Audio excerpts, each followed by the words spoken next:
একটি ছোট্ট গ্রামের পাশে ছিল সবুজে ঘেরা একটি মাঠ। সেই মাঠে প্রতিদিন ভোরে গিয়ে চাষ করত এক সাদাসিধে কৃষক। তার নাম ছিল হরিদাস। খুব বেশি ধনী না হলেও সে ছিল পরিশ্রমী ও সন্তুষ্ট মানুষ।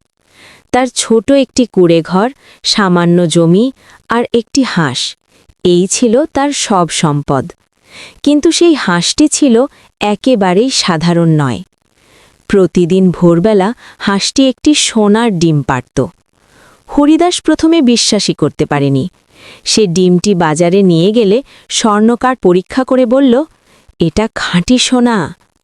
সেদিন থেকে হরিদাসের জীবনে একটু একটু করে সুখ আসতে লাগল। প্রতিদিন একটি সোনার ডিম বিক্রি করে সে সংসার চালাত। নতুন জামা কিনত না, বড় বাড়ির স্বপ্ন দেখত না, শুধু শান্তিতে থাকতে চাইত। কিন্তু তার স্ত্রীর লাভ ছিল একেবারে উল্টো। লাভ সবসময় বলতো, প্রতিদিন মাত্র একটা ডিম, এত ধীরে ধীরে টাকা হলে কবে আমরা ধনী হব?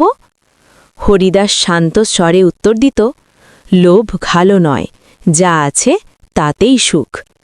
কিন্তু লাভের মন মানত না।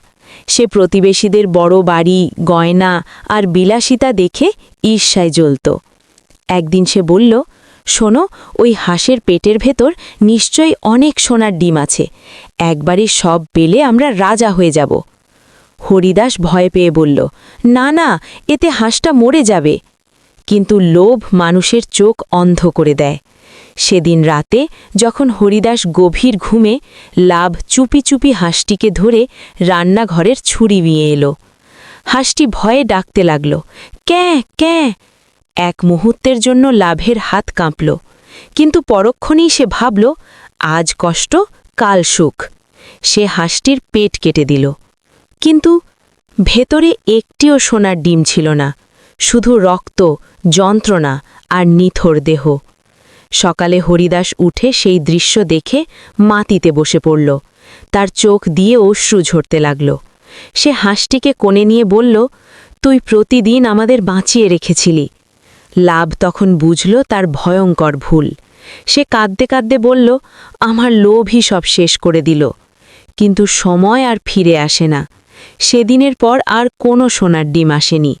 দারিদ্র্য আবার ফিরে এলো। আর প্রতিদিন সন্ধ্যায় কুঁড়ে ঘরের পাশে দাঁড়িয়ে লাভ শুধু একটা কথাই বলতো, লোভে পাপ, পাপে সর্বনাশ।